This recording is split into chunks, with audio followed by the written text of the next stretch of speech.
utilizing body language as a leader.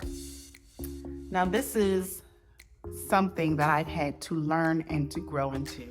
And the reason why I had to grow into it is because as a leader, your body language, it can set the entire tone of the atmosphere that you walk in, right? Your body language, the things that you're not paying attention to are the things that everybody else in the room is paying attention to because the focus is on you. So as a leader, body language is very, very important. But the most important thing is knowing who you are. As a leader, you should know who you are. You should be focused on your agenda when you're talking to people, and you should know what your agenda is and be goal-centered. I can use an example of myself in reference to body language. I consider myself pretty alpha female, and I say that because when I'm on set, I'm a director, so when I'm on set, I make sure that people know what's going on. I make sure that people are aware of, just a lot of different things, what time we got to get started, how we do things. And sometimes in the past, the way that I communicated was very unemotional and unattached when it came to people because I was so focused on my agenda. So when you're utilizing body language as a leader, one of the things that you have to pay attention to is your audience. First of all, you have to be focused and centered as a leader and know how to communicate, how to be focused, how to deliver what you need to do. But you also have to be mindful of your audience. You can't talk to your audience in a demeaning way, your audience or your team. You don't want to talk to your team in a demeaning way. You don't want to talk to your team in a way where they're not going to receive you. But you have to be able to communicate in a way where they will do what you're asking them to do. And so body language has a lot to do with that. As a leader, sometimes you can be under pressure. I'm a director, so I know exactly those moments of pressure. And at times, those moments of pressure are a lot of times where people are tapping me on my shoulder and I'm just like overwhelmed with everything that's going on, maybe on set or a call, an actor or actress is going to be late, so it's offsetting everybody. We don't have the location. That mall, when they get there, they got to get in makeup. Maybe makeup takes their time. So it's got all these things that are going on. And so somebody taps me on my shoulder. In the past, I used to be like, no. I used to, and then I went from that to, because a lot of times I'll be engaged. I'll be talking to somebody, I'm like, yeah, and I'm like, I'll just kind of do that.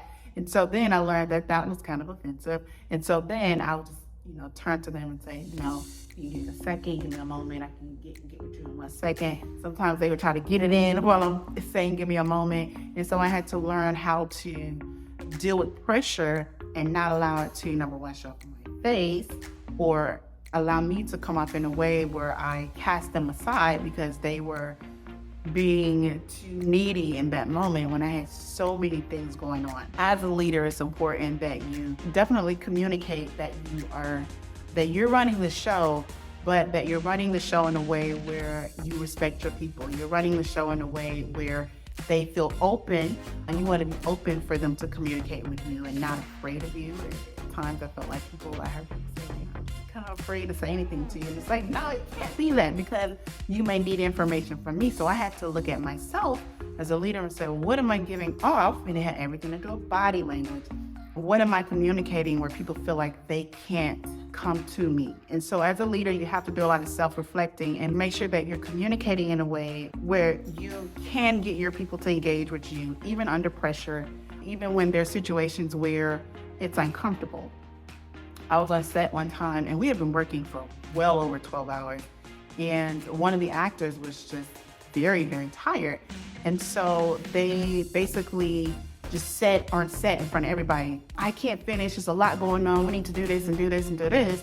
And so everyone on set was quiet, and so that was my opportunity to communicate. And I didn't want my body language to be, who do you think you're talking to? You on my set, So I had to learn how to communicate, and I was angry, of course, in that moment, and I had to communicate in a way where, no, you don't decide when we wrap.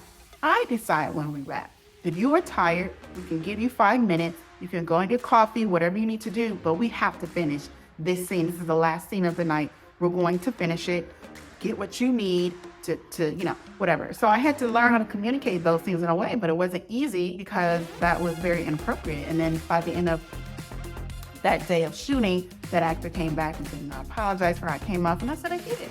You've been upset just as long as we have been upset. So, I get it when you're upset and you're frustrated. But, all in all, we have to understand how to communicate and how to utilize body language, even as leaders, even when it's unspoken, because we always want to make sure that we're approachable. We want to make sure that the people that are working under us respect us. And we want to also make sure that we know how to communicate when it gets tough.